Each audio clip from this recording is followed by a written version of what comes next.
새벽 우리에게 주신 하나님 말씀입니다. 시편 11편.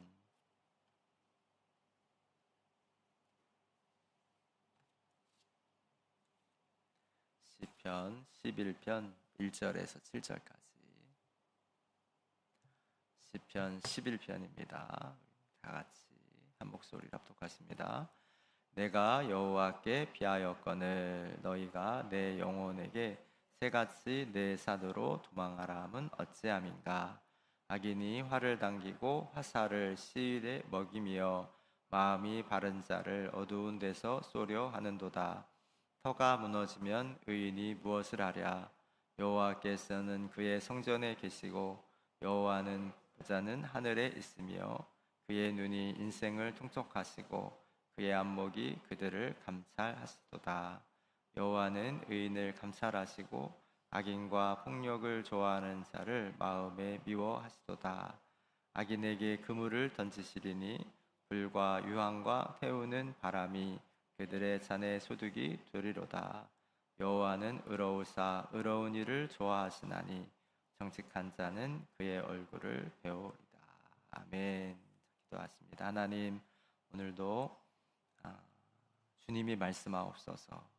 부족한 종을 십자가 뒤에 감추시고 성도들에게 꼭 필요한 생명의 말씀을 주님이 성령을 통하여 우리 안에 말씀하여 주옵소서. 예수님의 이름으로 기도드립니다. 시편 11편을 그 주석에서 이렇게 찾아보니까 그 소 제목이 위기에서 확신으로 이렇게 이제 기록이 되어 있어요. 그래서 이 시의 출발점은 위기이고 그 위기가 이제 큰 확신으로 변화되는 이제 그런 과정이 시편 이제 11편입니다. 무엇이 위기일까? 그렇게 이제 생각을 해보니까 사실 이제 시편 11편에는 그 다윗이 처한 위기의 구체적인 내용은 이제 기록되어 있지 않습니다. 그런데 무엇이 위기일까 생각해 보면 1절에 이 말이 위기라고 하는 것을 알 수 있어요. 1절을 한번 읽어볼게요. 시작.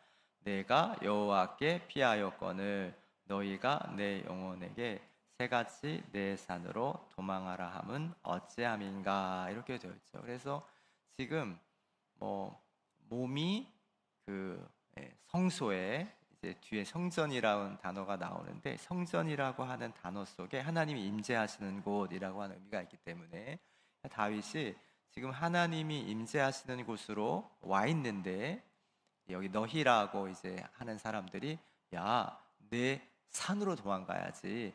새가 산으로 도망가는 것처럼 내 산으로 도망가야지. 이렇게 하는 말이 들리는 것. 이게 위기라고 하는 거죠.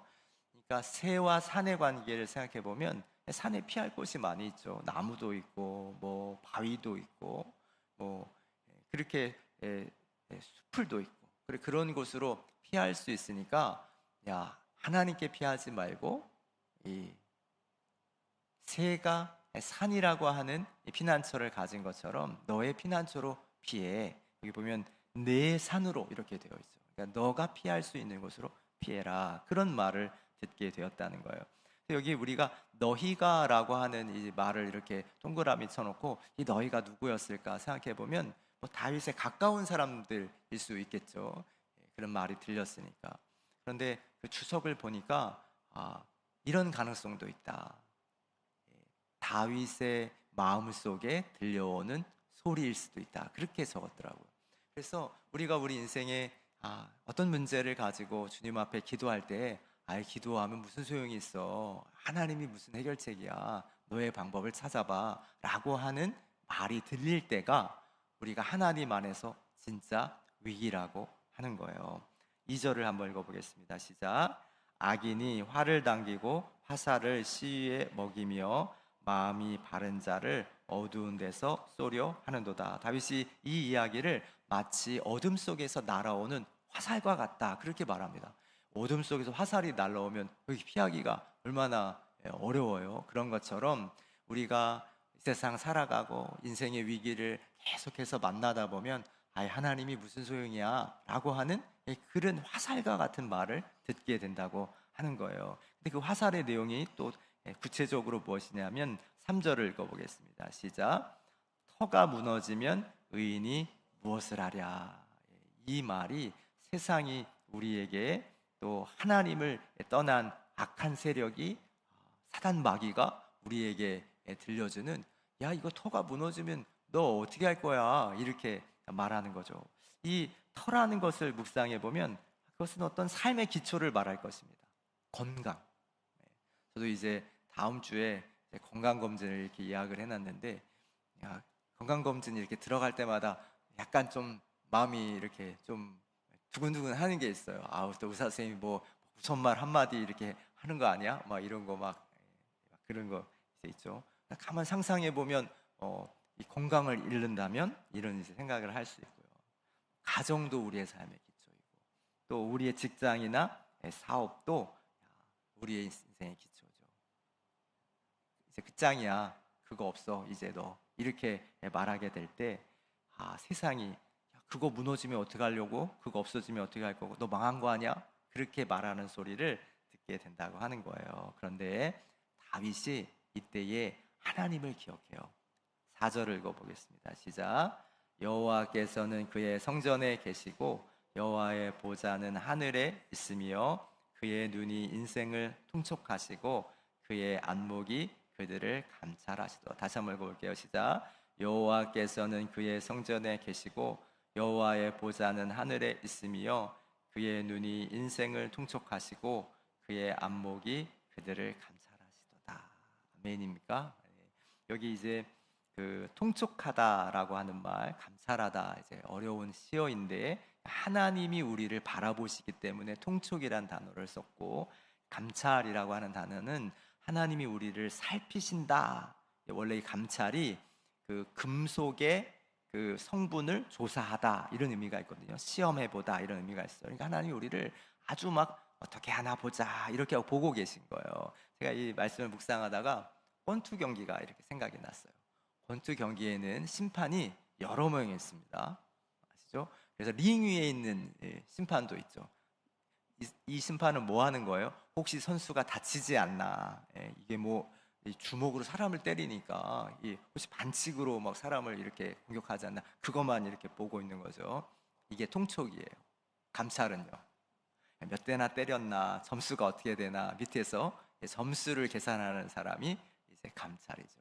이 본문이 하나님이 우리를 바라보시기도 하시고 우리가 하나님의 길 이제 마지막 결론이 이제 정직, 의 이렇게 이제 끝나는데 하나님의 정직이라고 하는 단어의 어원은 추를 내리다라는 공간적 의미가 있다고 말씀드렸죠. 그러니까 추를 내리면 이 추의 이 수직을 맞춰서 뭐 건물도 짓고 우리가 뭐 벽도 만들고 뭐 하는 이 똑바르다라고 하는 게 정직이라는 말의 어원인데요. 그러니까 하나님이 우리가 하나님의 기준을 따라 살아가는지를 바라보고 계시다고 하는 거예요. 이제 결론으로 넘어갈 건데요. 마지막 7절을 한번 읽어보겠습니다. 7절 시작. 여호와는 의로우사 의로운 일을 좋아하시나니 정직한 자는 그의 얼굴을 배우리다. 아마 인생의 터가 무너진 경험이라고 한다면은 다윗만큼 확실하게 무너진 사람이 없을 거예요. 그가 장군이고 그가 왕의 사위죠. 모든 백성들이 그를 인정해주고 칭찬해줬어요. 근데 어떻게 됐죠? 하루아침에 도망자가 되었어요. 그 가족 아내도 빼앗기죠. 그러니까 그가 정말 삶의 터전을 잃고 도망갈 때에 그는 깨달았어요. 이 세상 어느 곳에서도 피난처를 찾을 수 없다는 거 아시죠? 광야로도 도망가고 산으로도 도망가고 심지어는 적국인 블레셋의 왕에게까지 다윗이 도망가서 숨을 곳을 찾습니다. 그런데 그 모든 과정을 통해서 다윗이 뭘 깨달았어요? 하나님이 피난처가 되신다. 하나님이 자기의 삶의 모든 순간순간마다에 자기를 바라보고도 계셨고 자기를 주목하여 어떻게 행하나 바라보고 계셨다고 하는 것을 알게 되었어요. 그래서 결론이 뭐예요? 정직한 사람이 하나님의 얼굴을 본다고 하는 거예요. 하나님의 기준을 따르는 의로운 일을 하는 의로운 사람이 하나님의 얼굴을 뵙게 될 거라고 하는 거예요. 하나님의 어떤 얼굴을 보게 될까요? 하나님의 사랑의 얼굴, 하나님의 칭찬의 얼굴, 하나님이 도우시는 하나님의 든든한 얼굴을 삶의 어떤 순간에도 하나님의 정직, 하나님의 의를 따르는 자들에게 하나님이 하나님의 얼굴을 보여주신다고 하는 것입니다. 이것을 오늘 우리의 삶에 적용하면요, 이제 3월 7일부터 사량 2부제가 실시되죠. 야, 어렵다 또 이것까지 이렇게 해야 된다고 이렇게 우리가 할 때에 우리가 정직한 방법, 하나님의 의로움을 따라갈 때에 우리가 하나님의 도우심을 보게 된다고 하는 거예요. 여러분, 우리가 이전에 경험할 수 없었던 하나님의 일하심을 또 보게 되고, 이전에 보지 못했던 하나님의 또 새로운 얼굴을 이 위기를 통하여 경험하게 되는 거죠. 이런 일 자꾸 생겨, 이렇게 불평하고 낙심할 것이 아니라 하나님께로 피하면 이 어려움 가운데 우리를 바라보시는 하나님의 또 새로운 얼굴, 하나님의 그 변함없는 하나님의 사랑의 얼굴을 확인하는 그런 기회가 될 줄로 믿습니다. 오늘도 여러 가지 기도의 제목을 가지고 이 아침에 나오신 줄 믿는데, 정직한 길, 의로운 길을 선택하며 주님 앞에 나갈 때에, 주님께 피할 때에 하나님이 우리를 건지시는, 하나님이 우리를 도우시는 하나님의 위대한 얼굴을 다 바라보게 되시기를 주 이름으로 축원합니다. 기도하겠습니다. 하나님, 오늘도